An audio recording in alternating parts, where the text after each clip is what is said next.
Hello and welcome to another Israeli Frenemies, the only show where you can see the Israeli right and left debating in the studio here in Tel Aviv, Israel. Ari Fold, my regular partner in crime, is not here, but replacing him in the right-wing corner is Akiva Bigman. And Akiva, you're a reporter, an investigative reporter for Israel Hayom. Please tell our viewers something about yourself. Well, so I write for Israel Hayom, an investigative reporter. I write about different issues, politics, policy making, and other issues. I'm a right-winger, that's why I'm in this corner, and I hope we have a good time today. Yeah, and Akiva was one of the founders of Midah, which is I should say, a quite influential internet outlet, right-wing, conservative. So that's another fact that I think our viewers should know. Right. All right, so let's dive into the issues.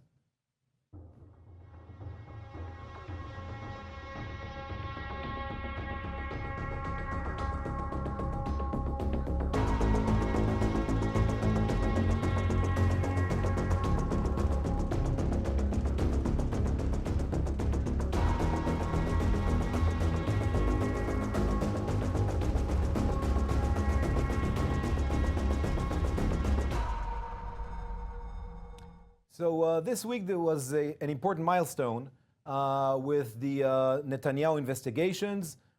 Two of the cases that were investigated by the Israeli police were concluded, and the police recommended two bribery accusations recommended to the Advocate General that Netanyahu should be indicted in bribery in two cases. One, by accepting goods in a sum of 1 million shekels, that's around $330,000, in goods like cigars and jewelry and alcohol. And in another case, for conspiring with the publisher of Yediot Achronot. Actually, this is something that Akiva might say a few things about, on how to basically reduce Israel Hayom circulation. Israel Hayom is very much identified with Netanyahu, and Yediot Achronot, the other big newspaper in Israel, because Israel Hayom is being distributed for free, got hit by this distribution, and apparently Netanyahu and the publisher of Yediot Achronot, according to the Israeli police, conspired to reduce the circulation of Israel Hayom and to get good coverage for Netanyahu in Yediot Achronot. And Akiva, this is the first time in history where you have an acting Israeli prime minister who's not stepping down after you have a clear recommendations of the police to indict in bribery. Well, I'm not sure it's true. I think Ehud Olmert also didn't step down immediately. But the thing I think people should know about what happened this week is that in the Israeli system, there is a process that's called the police recommendations. This process has no meaning as far as the courts go. It has it doesn't mean anything legally. This process is only the conclusion of the investigation, in which the police brings the material that was collected in the investigation, brings it to the Attorney General, to the process that's supposed to decide if to indict or not. So this has no real meaning legally. So the only meaning it has is publicly and politically. And this is what we're seeing today. It's a political event. It's not a legal event. But don't you think the Israeli police is now being accused on the one hand by Netanyahu, and all the gatekeepers are next in line, I'm pretty sure. Netanyahu is accusing and his some of his ministers and some of his key legislators are pointing a finger at the Israeli police, saying that they are part of a conspiracy, they are part of a coup d'etat. I don't know, stuff that an Israeli prime minister should not be saying. And I think that's a problem. I think once you have the Israeli prime minister who's now in a fight with the gatekeepers, with the police, and next with the Attorney General, I'm pretty sure, because I'm pretty sure that there will be an indictment in this case. Maybe I'm wrong, but I think so. Don't you think that it's good for Netanyahu to step down, to take a leave of absence, and to allow this process to fulfill Let me itself? ask you a different question, because this is a process that was run only by the police officers, investigators. No, there was There the was Attorney some General he was represented by... he represented, he knows what's going on, but this is a process that was run inside the police. So if we give the police the power to run an investigation on politicians, and when they conclude this investigation with some kind of recommendation, which we don't know exactly what it means, every time they conclude this investigation, whoever it is has to step down because of the case that you're presenting now. We give the police way too much power. Don't you think this is a problem? Like, next time the police can start an investigation than anyone else. And, No, they didn't and they start shouldn't, investigation. according to law, the prime minister shouldn't step down until he passed all the due process of law, including court, including an appeal to the Supreme Court. Which So, and the law has its logic. And I agree that there is a difference here between the law and the political system and basic moral. You know, the leader of the Bayit Yehudi party, which is the settler party, the more right-wing party than the Likud itself, and he's the Minister of Education, Naftali Bennett, said, you know, an Israeli prime minister should not be getting presents in the sum of 1 million shekels. This is immoral. He did not, by the way, step down from his office with Netanyahu, and he said he's waiting to hear what the Attorney General has to say. But he put forward a kind of a moral standard. And what's bothering me is that, you know, you mentioned Olmert before. When there was even the first testimony of Talansky, who apparently bribed him, his own party partners and his coalition partners from Labour Party and from the then Kadima Party said to him, you need to go, you must leave now. And he resigned. You don't even have one voice from within the coalition, and specifically not from the Likud party, who's saying, you know, this is wrong. Naftali Bennett said something, but then in the same line said, you know... Whatever the whole description that you have, which is, most of it is factual, but this is a description of a political process. And what's happening, and that's why I think it's wrong, the police gets involved inside something that's supposed to be a political process. And this shouldn't happen. Police put forward its it shouldn't have been published. Its findings. It shouldn't have been published. The police... Shouldn't be published. It shouldn't be published, and it's not me saying this. People who are saying this are... I have a list of legal experts who said this through the years, including Eliakim Rubinstein, who was a Supreme Judge, who was Attorney General in the past, including Gavril Brach, Supreme Court Judge, including Professor Mordechai Kremnitzer from the Israel Democracy Institute. All of them said in the past that this procedure, and the police formally publishes the conclusions of an investigation, is absurd. It's wrong. It harms democracy. It shouldn't happen. It should be part of the dialogue. They always say it's a dialogue between the police and the Attorney General. The dialogue should happen. That's part of the system, but it shouldn't be published to the public. But you think the police has some kind of a political inclination? Do you think the police has something, he's connected to the left like Netanyahu is trying to portray? I think that when you see what's going on and you see the evidence and you see the way the police has been acting in the last year, Netanyahu's accusations start to sound really? But, you know, start to make sense. But the police commissioner, but this police commissioner, and I don't know, the police never had any political inclination, as far as I know, and as far as the Israeli public knows. The police commissioner El Sheikh, was nominated by Netanyahu. He's a settler. I don't know what's his. He's not a settler. He's lived in the settler. Okay, but he's ex-settler, whatever. But he's at least his lifestyle and demographics suggest that he's with the Israeli right. If we would have known his political inclinations, it doesn't strike me as a lefty liberal. He's not a lefty liberal. He's hardly a liberal. I think that's part of the problem. I didn't say he has a political inclination, but the police has its own interests. There are different intrigues inside the police. So what? They want to topple Netanyahu? There were different cases of the police chiefs were charged with sexual harassment and other issues. The police, you're right. No, but I said the police is a part of it's a part of government. It has its own problems. And they want to topple Netanyahu. What's their interest? I don't know if they want to topple Netanyahu, but they have.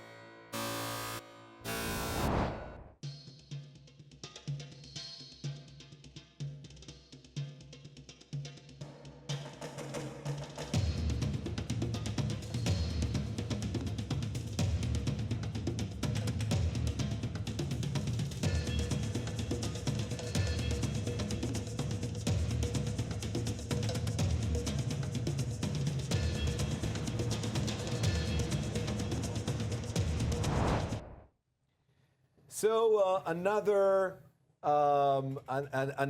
issue with our Minister of Culture, Miri Regev, who's known to make big fusses around issues and put spotlight on different issues. This time, it's her long battle with the Israeli film Foxtrot. That's how you pronounce it? I think so. It's a dance, apparently. I don't know this dance, and I must admit, I haven't seen that movie. She claims the movie portrays the IDF, the Israeli Defense Forces, in a bad manner. Others say it's not the case. She admitted she never saw that film, which, by the way, was granted the Israeli Oscars, the Israeli Academy Awards, as the best film for 2017, and was received many international rewards as a great film. But now this film was supposed to open as the Academy Award winner of 2017. The Israeli Academy Award winner of 2017 was supposed to open the annual Israel Film Festival in Paris, France, which is organized by folks from the Jewish community over there. Miri Regev, the Minister of Culture, said, no, if that's the case, I won't give you the subsidies I give to or the support my ministry is giving to this film festival. I remind you, Israel Film Festival. And the Israeli ambassador to France also said that she would not come to the opening ceremony of the festival. And Akiva, to me, it's fascinating. You have there an Israel Film Festival, which is supposed to put a spotlight on the Israeli culture, on what's being done here. In Paris, France, where we know there is a lot of anti-Semitism, there's a growing anti-Israeli sentiment, both from some parts of the Muslim community there and others. And there comes and big calls for BDS and boycotting Israeli films. And you have the Israeli Minister of Culture, a proud patriot, who's basically doing the same thing: BDS, boycotting an Israeli film festival. Well, she's not BDSing or boycotting the Israeli Film Festival because it's Israeli, and she doesn't want to harm Israel, which is a big difference. And I think I have two things to say about this. Well, first of all, there is a problem with Israeli films. A lot of films are not only they're not only against Israel sometimes. They're not only I just forgot the word, but they're not only. What do you mean against Israel? They're not only provocative and etc. about the IDF, about the settlements. Some of these movies get really bad as far as telling lies, as far as portraying Israel as a killer. It's art. What do you mean lies? It's not a documentary film for our viewers to know. Yeah, But films, that's true. But films show some kind of reality. And when you see IDF soldiers killing Palestinians just like that, which happens sometimes, trying to cover up for murder or things like that probably are on this film, which I haven't seen either. Yeah.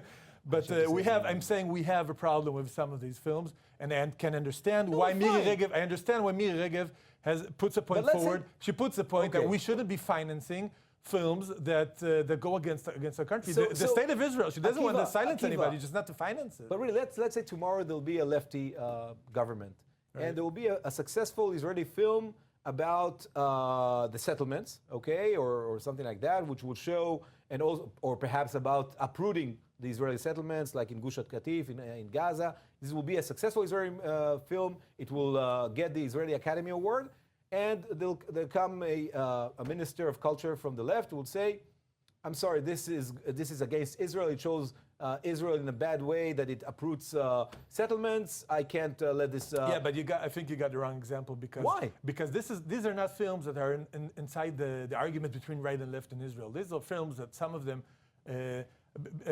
are really. I just forgot words.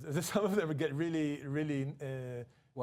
Nasty or far more than nasty. It's anti-Israel propaganda. But again, it can. It's not propaganda. This is a film that received the Israeli Academy Award. This is a film that, by the way, I understand that it's mostly not about the IDF at all. But who is Miri Regev? What we have now a censor. She used to be, by the way, the military censor. But you know what?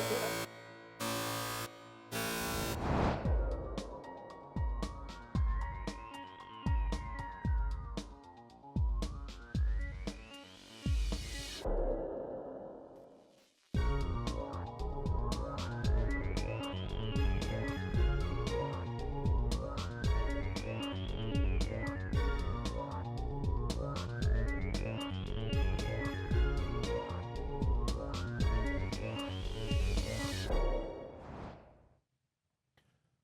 we're back. In the last few months, there's been a lot of reorganization in the Israeli left.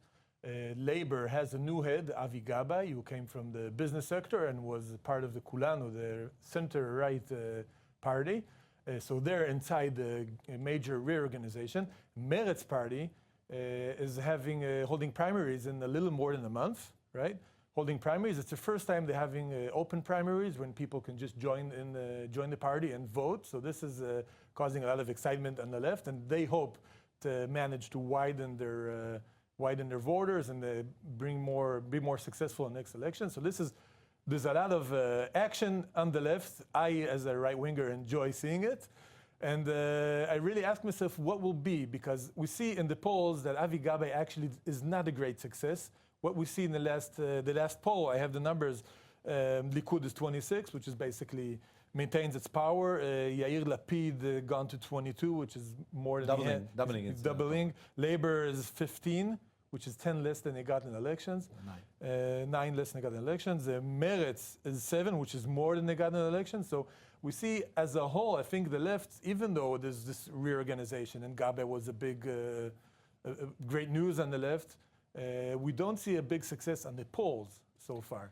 I would say like Lapid is the big winner of this whole process, not you, Meretz, or Labor. Okay, so first of all, two disclaimers. As my super always says, I'm the president of the Meretz Governing Assembly, so I'm a key person in the Meretz party. And even a bigger disclaimer, my life partner, Tamar Zandberg, is a front runner in this primary elections within the Meretz party, and obviously I really want her to win, both as her life partner and also as her political partner, but also as a lefty in Israel. Look, first of all, even the digits or the polls you quoted show that there is a degree of shift, not a major shift, but a degree of shift to the left. And we need to remember that the right-wing coalition right now has only a majority of 65 vis-a-vis 55. So it's not like a major majority in the Israeli Knesset. We know that Israel is not like the United States where you elect a president. And by the way, even in the United States, Trump received less votes but received the Electoral College. You always have, in democracies, the techniques play a part, but the margins are not that big, and it's enough to change basically a few seats in order to have a different coalition, which will be different altogether. To me, the fact that, and the Likud, by the way, you said 26, they have 30 today. I don't know how much No, but this is consistent with how the much polls. Abait Yehudi has there. Right? Abait Yehudi says 11. 11. So they received. But the polls are there is a bit of shift, consistent. a bit of shift to the center left, maybe 2 seats or something like that. If, in general, if I read the digits correctly, I think that first of all, what happens now in Meretz, to me, is an equivalent or can be an equivalent to what happened with Abait Yehudi in 2013. Basically, a beaten camp. I think that the settlement movement, specifically in the Zionist, national Zionist sector in Israel, was beaten after the disengagement, after Amona and all of that, felt that they lost the Israeli public. Along came Naftali Bennett as a result of also some developments in the media and others, and said, stop feeling sorry for yourself, go and get the Israeli public, and he did it, and there was this huge wave of energy that I think the result we see today, that the Israeli media is much more going to the right. You have people there who are including you yourself and others. You have a whole new media outlets, and you see an eagerness to fight back and to get power. And I think something similar might happen through the primary in Meretz. As I said, I know what I want the outcome to be, but I think such an outcome, even as much as objective as I can be, given my position, if you'll have their renewal, fresh blood, something that would, energize the camp, I think that Meretz can influence the whole system, much like Bennett, more than Netanyahu. I was going to ask, don't you think Meretz getting stronger might make Labor getting weaker? And then the big winner is actually Yair Lapid. And you guys, it seems, as the polls look, it seems like the best dream for the left today is to be like a sidekick on the Lapid government, which is more than you have now. But is that the dream? First of all, Meretz hasn't is that the dream? Just to Meretz hasn't been in a coalition since 1999, so almost 20 years. Look, I don't know what's a sidekick. I think that is Bennett a sidekick in the Netanyahu coalition since 2013? I don't think so. Even today, when Bennett has only 8 seats, only 8 seats, and Netanyahu has 30, I think Bennett is the most influential power within the Netanyahu coalition, and I think Meretz can be extremely influential. My inclination is to have Labor, not Lapid, because Lapid is more to the right than Labor. But Avi Gaba, as you mentioned before, is also taking the party a bit to the right, the Labor Party a bit to the right. So there's not a huge difference between the two of them right now. But still, Labor is.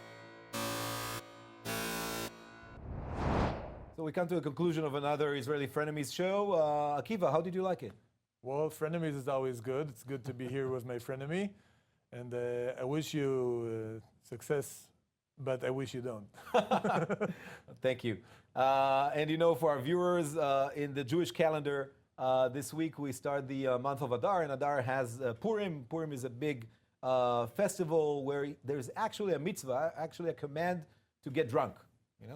That's a festival we have, sincerely. All right, folks, so we'll see you next week.